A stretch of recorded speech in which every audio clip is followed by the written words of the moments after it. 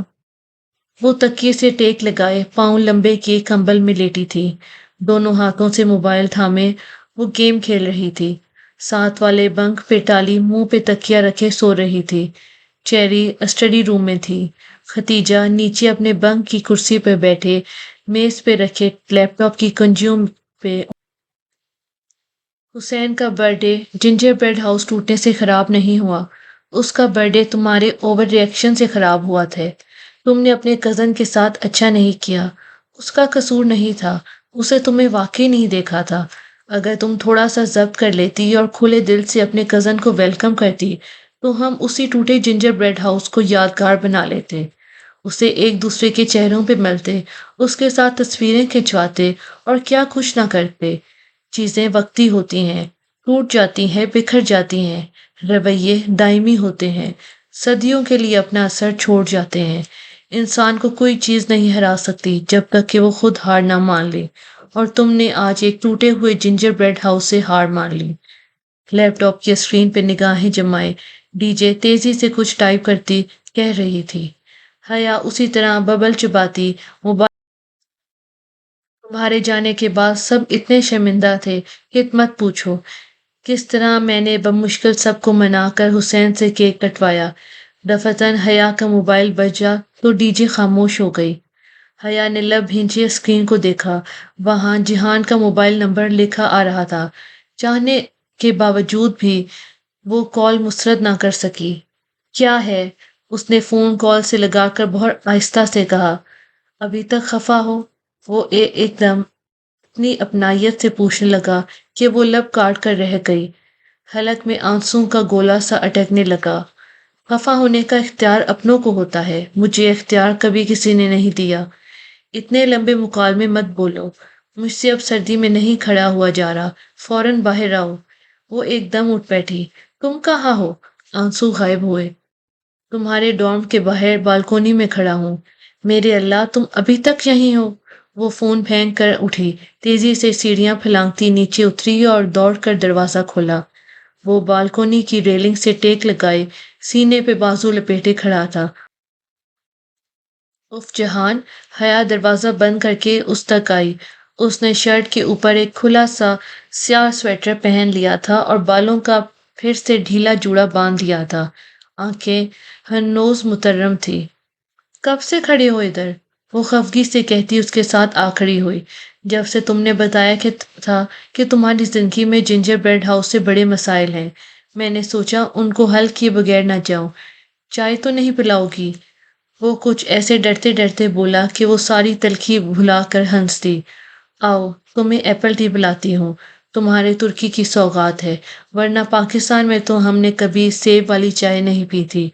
وہ دونوں ساتھ ساتھ اندرونی سیڑھیاں اترنے لگے۔ اور ہم یہی پی کر بڑے ہوئے ہیں، کتنا فرق ہے نا ہم میں۔ وہ شاید یوں ہی بولا تھا، مگر کچن کا دروازہ کھولتی حیا نے مڑ کر اسے دیکھا ضرور تھا۔ ہاں بہت فرق ہے ہم میں۔ اس نے تسلیم کر لیا تھا، اس نے ہار مان لی تھی اور انسان کو کوئی چیز نہیں ہرا سکتی۔ اف یہ ڈی جے کے سنہری اقوال بھی نہ۔ وہ سر جھٹک کر کچن میں داخل ہوئی۔ ایپل ٹی تو ختم ہے، اب سادہ چائے پیو۔ اس نے کیبنٹ کھول کر چند ڈبے آگے پیچھے کیے اور پھر مایوسی سے بتایا، دودھ نکالو، میں چائے کا پانی چڑھاتا ہوں۔ وہ آگے بڑھا، دیگچی ڈھونڈ ڈھانڈ کر نکالی، اس میں پانی اور پتی ڈال کر چولہے پہ چڑھائی اور چولہا جلا دیا۔ وہ ایسا ہی تھا، فوراً سے کام کر دینے والا۔ اس کے ہاتھ بہت سخت اور مضبوط سے لگتے تھے، کام کے، محنت اور مشقت کے عادی۔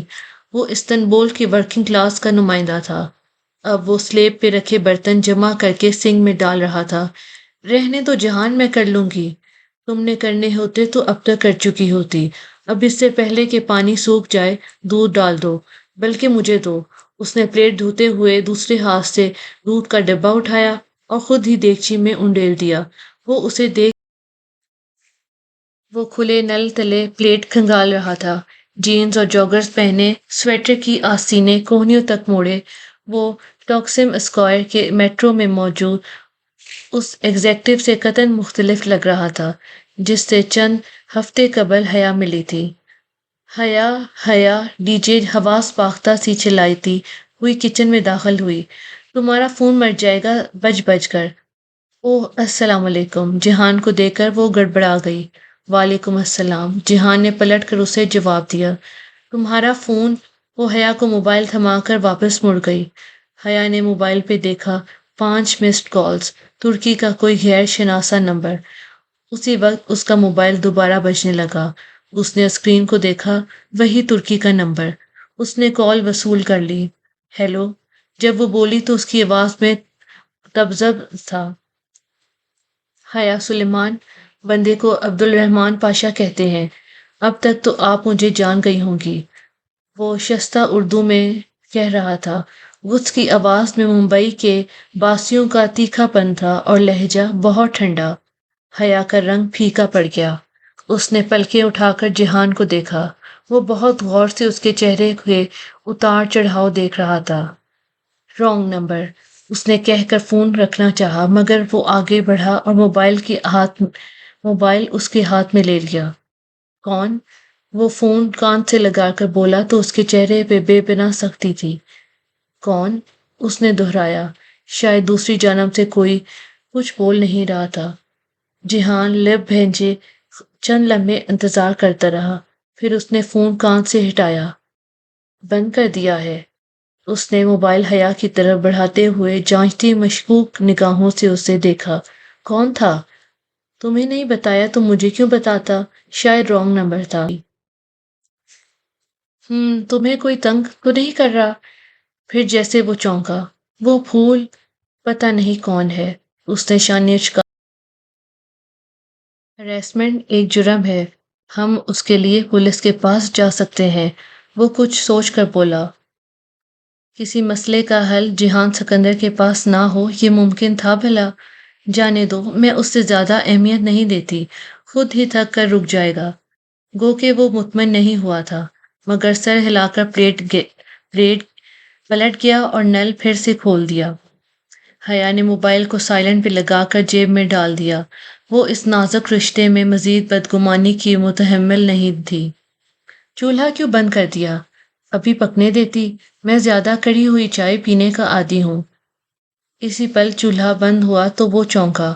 میں نے نہیں بند کیا، یہ آٹومیٹک بعد 10 منٹ کے لیے بند ہو جاتے ہیں، 10 منٹ بعد خود ہی چل اٹھتے ہیں۔ یہ اچھا کام ہے، اسے جیسے کوفت ہوئی۔ پھر آخری برتن کھنگالتے ہوئے وہ بار بار چولہے کو سوچتی نظروں سے دیکھتا رہا۔ جب برتن ختم ہو گئے تو ہاتھ دھو کر چولہے کی طرف آیا۔ برتن دھل گئے ہمارے، اب تمہاری زندگی کے اگلے مسئلے کو حل کرتے ہیں۔ اس کے بعد کون سا مسئلہ ہے وہ بتاؤ؟ جو چولہے کو پھر سے جلانے کی کوشش کرنے لگا۔ میری زندگی کے مسئلے ٹوٹے کیبنٹ یا ٹھنڈے چولہے کی طرح نہیں ہیں جو تم حل کر لو۔ اچھی بھلی زندگی ہے تمہاری، کیا مسئلہ ہے تمہیں سوائے اس بیکار چولہے کے؟ کوئی تو حل ہوگا اس کا بھی۔ وہ نچلا لب دبائے جھک کر سوئی۔ اس کا کوئی حل نہیں ہے، یہ ناممکن ہے کہ کسی مسئلے کا کوئی حل نہ ہو۔ ٹھہرو، میں کچھ کرتا ہوں۔ وہ پنجوں کے بل زمین پہ بیٹھا اور جھک کر نیچے سے چولہے کا جائزہ لینے لگا۔ جہان رہنے دو، میری کار سے میرا ٹول باکس لے آؤ، ڈیش بورڈ میں پڑا ہوگا، تب تک میں اسے دیکھتا ہوں۔ وہ جینس کی جیب سے چابیوں کا گچھا نکال کر اس کی طرف بڑھائے، گردن نیچے جھکائے چولہے کے ارد گرد جیسے کچھ تلاش کر رہا تھا۔ وہ جہان ہی کیا جو کچھ کرنے کی ٹھان لے تو پھر کسی کی سنے۔ اسے میٹرو میں اپنے جوتے کے تسمے کھولتے جہان یاد آ رہا تھا۔ اس نے مسکراہٹ دبا کر ہاتھ بڑھا کر چابی پکڑی اور دروازے کی طرف بڑھ گئی۔ جہان کی چھوٹی سفید سی کار ہاسٹل کی سیڑھیوں کی آخری زینے کے سامنے ہی کھڑی تھی۔ اس میں سے ٹول باکس نکالتے ہوئے حیا نے بے اختیار سوچا تھا کہ وہ اتنا امیر نہیں ہے جتنا وہ سمجھتی تھی، یا پھر شاید یورپ میں رہنے والے رشتہ داروں کے بارے میں عمومی تصور یہی ہوتا ہے کہ وہ خاصے دولت مند ہوں گے، جبکہ جہان اور سبین پھپھو اس کے برعکس محنت کر۔